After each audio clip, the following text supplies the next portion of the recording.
Hello! Welcome back, everyone, to the Linguasphere Academy Podcast. I'm Alex. And I'm Sam, right here with you. So glad you're with us again. You know, Sam, I was sitting on my couch last night, reading a book. Just a simple novel. Nothing too serious, nothing too complicated. And I realized something that I'd never really thought about before. What's that? I had been reading for 2 hours. 2 whole hours, and I didn't even notice the time passing. I didn't check my phone, I didn't look at the clock, I didn't get up to get a snack. I was completely lost in the story.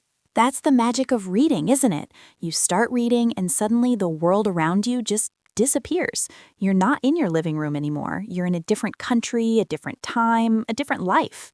Exactly. And I started thinking about what was actually happening inside my brain.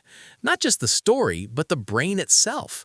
What does reading actually do to our minds? What's happening in there when we turn the pages? Today, our topic is what reading does to your brain, and we're going to explore the science, the benefits, and the magic of this simple act that so many of us take for granted. We'll talk about how reading changes your brain physically, how it improves your language skills, how it builds empathy, how it reduces stress, and why it's one of the best things you can do for your mind. By the end of this episode, you'll see reading in a whole new light. You'll understand why it's not just a hobby, but actually a form of brain exercise. As always, we'll speak clearly and keep it friendly. This is like a conversation between two curious friends who just learned something amazing. So get comfortable. Let's start with the most amazing fact of all. Reading actually changes your brain physically. I mean this literally, not metaphorically. When you read, your brain creates new connections, new pathways, new networks between neurons. Scientists have studied this. They've put people in brain scanners, those big machines that can see what's happening inside your head, and watched what happens when they read. And what they found is incredible. When you read, multiple areas of your brain light up at the same time. Not just one area, many areas. The areas for language, obviously, the parts of your brain that understand words and sentences, those light up. But also the areas for sensory experience, the parts that process touch, smell, sound, and sight. Also the areas for movement, the parts that control your body's actions. Also, the areas for emotion, the parts that make you feel happy, sad, afraid, or excited. So when you read the sentence, "he kicked a ball," the part of your brain that controls kicking activates, even though you're not moving your foot at all. When you read, "she smelled fresh bread," the part of your brain that processes smell activates, even though there's no bread in the room. When you read, "the room was freezing cold," the part of your brain that senses temperature activates, even though you're sitting in a warm room. Your brain doesn't fully distinguish between reading about an experience and actually having that experience. It treats them almost the same way. That's why a good book can make you feel like you're there. Your brain is literally simulating the experience. It's creating a virtual reality inside your head. And the more you read, the stronger those connections become, the more vivid the simulation. This is why people who read a lot often say that books feel more real to them than movies, because their brain is actively creating the world, not just watching it. Now let's talk about how reading improves your language skills. This is huge for English learners. Every time you read, you're exposing your brain to vocabulary, grammar, sentence structures, and writing styles. You're not just learning new words in isolation, you're seeing how they fit together in real sentences. You're absorbing patterns without even trying. This is called incidental learning, learning that happens without you realizing you're learning. It's automatic, it's effortless. You read a word several times in different contexts, and your brain figures out its meaning from the surrounding words. You see a grammar structure repeated, and your brain starts to expect it. The more you read, the more your brain gets used to the natural patterns of English, the word order, the collocations, the common phrases. And here's the amazing part. This works even if you don't understand every word. Even if you only understand 90% of what you're reading, your brain is still learning from the other 10%. So if you're reading a book and you don't know 10% of the words, that's actually perfect. That's the ideal level for learning. Your brain is being challenged but not overwhelmed. If you understand 100% of the words, you're not learning new vocabulary. If you understand 50%, it's too hard and you'll get frustrated. The sweet spot is between 90 and 95% comprehension. That's where the magic happens. Now let's talk about reading and vocabulary growth. This is huge for language learners. Studies have shown that people who read regularly have much larger vocabularies than people who don't read, and we're not talking about a small difference. Research suggests that reading just 15 minutes a day exposes you to over 1 million words per year. That's 1 million words of English input. In spoken English, we use about 5,000 to 10,000 different words. In written English, especially in books, there are many more.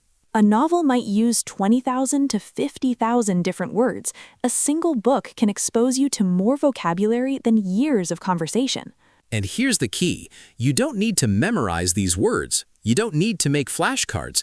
Your brain learns them naturally from context. You read a word several times in different sentences, and your brain figures out its meaning from the surrounding words. That's how children learn their first language. They hear words in context over and over until the meaning becomes clear. And it works exactly the same way for learning a second language. Reading provides that rich, varied context. Now let's talk about reading and grammar. This is something that surprises many learners. You don't need to memorize grammar rules to use grammar correctly. Reading teaches you grammar naturally. Every sentence you read is an example of correct grammar in action. Your brain sees these patterns thousands of times and starts to internalize them. You'll start to feel what sounds right and what sounds wrong. You won't be able to explain the rule, but you'll know. That's what native speakers do. They don't think about grammar rules when they speak. They just know what sounds right because they've heard it and read it so many times. Reading gives you that same intuitive feel for the language. It trains your brain's grammar sense. Now let's talk about reading and empathy. This is one of the most beautiful benefits of reading.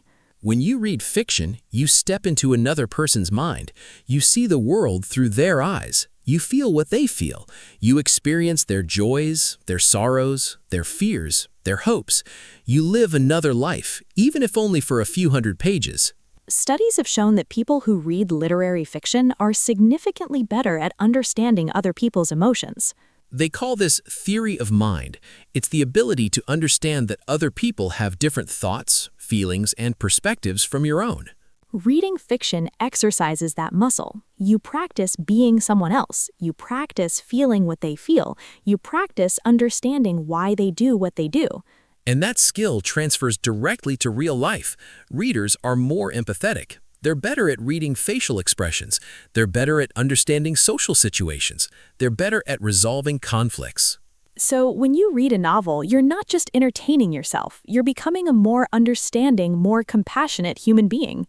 Now let's talk about reading and stress reduction. This is something we can all benefit from, especially in today's busy world. Studies have found that reading for just 6 minutes can reduce stress levels by up to 68%. Let me say that again. 6 minutes of reading can lower your stress by more than 2/3. That's more effective than listening to music, more effective than going for a walk, more effective than drinking a cup of tea.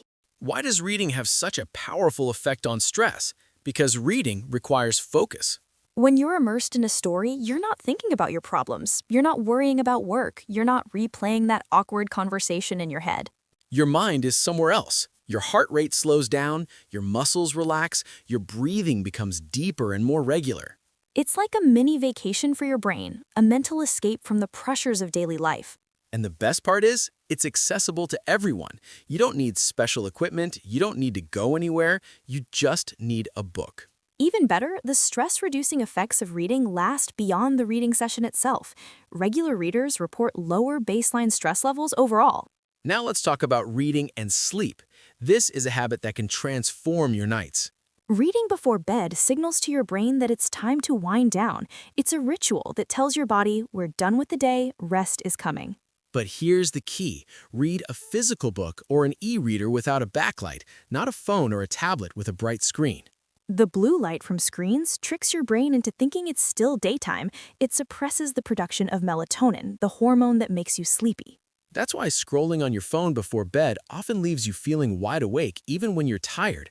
But a book A book is perfect. No blue light, no notifications, no distractions. Just you and the words on the page. Your brain relaxes, your eyes get tired, you drift off naturally without fighting your own biology. Many people who struggle with insomnia or poor sleep quality find that reading before bed helps enormously. It's not a cure for serious sleep disorders, but for most of us, it's a simple, free, effective way to sleep better. Now let's talk about reading and focus. In a world of notifications, alerts, and endless scrolling, focus has become a rare and valuable skill. Every time you pick up your phone, you're training your brain to be distracted. Every notification is an interruption. Every buzz is a break in your attention. Over time, this trains your brain to have a very short attention span. You can't focus on anything for more than a few minutes. Reading is the opposite. When you read, you're practicing sustained focus. You're training your brain to pay attention to one thing for an extended period. 10 minutes, 20 minutes, an hour. Your brain learns to ignore distractions and stay on task. This is a skill, and like any skill, it gets better with practice. The more you read, the easier it is to focus, and that focus carries over to other areas of your life. You'll find it easier to concentrate at work, easier to study, easier to have deep conversations without checking your phone. In a world of distraction, the ability to focus is a superpower, and reading is how you build it. Now let's talk about reading and memory. This is where it gets really exciting for our listeners. Reading in English is one of the most effective ways to improve your language skills, period. You're learning vocabulary and context. You're seeing grammar in action. You're absorbing natural sentence structures. And you can do it at your own pace. If a sentence is hard, you can read it again. If you don't know a word, you can guess from context or look it up. Unlike listening to a podcast or watching a movie, reading lets you control the speed. You can pause, you can reread, you can think. The key is to read at the right level, not too easy, not too hard. A good rule of thumb, if you don't know more than 5 words on a page, it's probably too hard. If you know every word, it might be too easy. You want to be challenged but not frustrated. You want to be learning but not struggling. There are books written specifically for English learners at different levels. They're called graded readers. They use controlled vocabulary and grammar. Graded readers are an excellent place to start. You can find them online or in many bookstores. You can also read books you've already read in your first language. You know the story, so you can focus on the language. This is a great strategy. Your brain already knows the plot, so it can dedicate its energy to understanding the English. Now let's talk about how to build a reading habit. This is the most important part of all. Start small. Don't try to read a novel a week. Don't set unrealistic goals. Start with 10 minutes a day. 10 minutes, that's it. Read before bed or on your commute or while you're waiting for something. The goal is consistency, not quantity. 10 minutes every day is infinitely better than an hour once a week. After a few weeks, you'll find yourself reading longer, not because you're forcing yourself, but because you want to.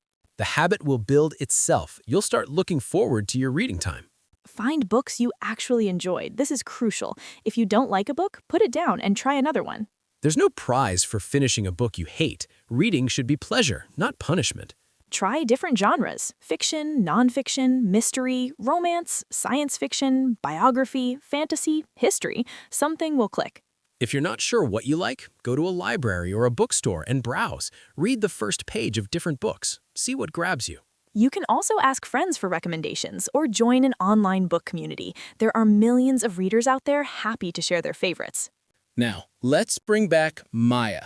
Maya has been struggling with her English for years. She's tried flashcards, she's tried apps, she's tried classes. She studied grammar rules until her head hurts. But she's not seeing progress. She can read okay, but speaking is hard. She still translates in her head. A friend suggests she try reading, just a little bit every day. Not textbooks, not grammar exercises, real books. Maya is skeptical. She's tried reading before, and it was too hard. But her friend suggests a graded reader, a book written specifically for learners. Maya starts with a simple story, only 50 pages. She reads 10 minutes a day. At first, it's hard. She doesn't know some words. She has to guess the meaning from context. But she keeps going. After a week, she finishes the book. She's proud of herself. She starts another one. After a month, she notices something. Her vocabulary is improving. She recognizes words she used to struggle with. Her reading speed is faster. She doesn't have to sound out every word anymore. She understands more without translating. The English just makes sense. After 3 months, she's reading books written for native speakers. Simple ones, yes, but real books. She's not understanding every word, but she's understanding enough to enjoy the story. And something else is happening. Her speaking is improving too. Without studying grammar, without practicing conversation, her speaking is getting better. Why? Because her brain has absorbed so many natural English patterns from all that reading. The grammar just sounds right now. Maya didn't become fluent overnight, but she built a habit, and that habit changed her brain. She's not the same learner she was 3 months ago. Reading rewired her brain for English. Now let's talk about how to choose what to read. This can be overwhelming with so many options. Start with short texts, news articles, blog posts, short stories. They're less intimidating than a whole book. Read about topics you already care about. If you love football, read football news. If you love cooking, read recipes. If you love history, read history articles. When you're interested in the topic, you'll be motivated to understand. You won't give up as easily. You can also read the same text multiple times. The first time, just try to get the main idea. The second time, notice new words. The third time, read for detail. Each time you read it, you'll understand more. Your brain is building a map of the text. You can also listen and read at the same time. Many books have audio versions. Follow along with the audio. This helps connect the written word to the spoken sound. It's excellent for pronunciation and listening comprehension. Now let's talk about the science of why reading works. This is fascinating. Your brain has something called neuroplasticity. It means your brain can change and grow throughout your life. It's not fixed. Every time you learn something new, your brain physically changes. New connections form between neurons. Existing connections get stronger. Reading is one of the most effective ways to trigger neuroplasticity. It challenges your brain in multiple ways at once. Language processing, memory retrieval, visualization, emotional response, focus, and attention, all at the same time. It's like a full-body workout for your brain, multiple systems working together. And the more you read, the more your brain adapts to make reading easier. You'll read faster, you'll comprehend more, you'll enjoy it more. It's a virtuous cycle. Reading makes you better at reading, and being better at reading makes you want to read more. Now let's talk about reading and intelligence. This is a common question. Does reading make you smarter? The evidence suggests yes. Reading exposes you to new ideas, new vocabulary, new ways of thinking. It builds your knowledge base. People who read regularly tend to have higher general knowledge. They know more about history, science, culture, current events. They also tend to have better verbal intelligence, the ability to understand and use language. But it's not just about accumulating facts. Reading also builds critical thinking skills. When you read, you're constantly evaluating information. Is this character reliable? Is this argument logical? Does this evidence support the conclusion? Those are the same skills you need to evaluate news, make decisions, and solve problems in real life. So yes, reading makes you smarter. Not in a magic way, but in a very real, practical way. Now let's talk about reading and emotional intelligence. This is less talked about, but just as important. Emotional intelligence is the ability to recognize, understand, and manage your own emotions and the emotions of others. Reading fiction, in particular, has been shown to improve emotional intelligence. When you read a novel, you're inside a character's head. You feel what they feel, you understand why they act the way they do. That practice translates to real life. You become better at reading other people's emotions, better at understanding why people do what they do. You become more patient, more understanding, more compassionate. In a world that often feels divided, reading is a bridge to understanding people who are different from us. Now, here's your challenge for this week. Read something in English every day for 7 days, just 10 minutes a day. It doesn't have to be a book. It can be a news article, a blog post, a short story, a magazine, anything. Choose something you're genuinely interested in. If you like sports, read sports news. If you like cooking, read recipes. If you like stories, read fiction. Don't worry about understanding every word. Just read. Let your brain do its work. At the end of the week, notice how you feel. Does reading feel a little easier? Do you recognize more words? Then come back and tell us in the comments, what did you read? How did it feel? What did you learn? We read every comment. Your reading journeys inspire us and other listeners. Remember, every time you read, you're changing your brain, you're building connections, you're getting smarter. Reading is not just about learning English. It's about becoming a more thoughtful, more empathetic, more focused, more creative person. So, pick up a book, open an article, start reading. Your brain will thank you. Thank you for spending this time with us. We'll be back next week with another topic. Until then, happy reading. And hey, before you go, if this episode inspired you to read more, please hit that subscribe button. It's free, and it means we can keep making these brain-boosting episodes. Yes, please, and leave us a comment. What are you reading right now? Or what do you want to read? We read every comment. Your book recommendations help other listeners. Subscribe, comment, share. It helps more people discover the power of reading. Thanks again, everyone. Now go read something. Bye.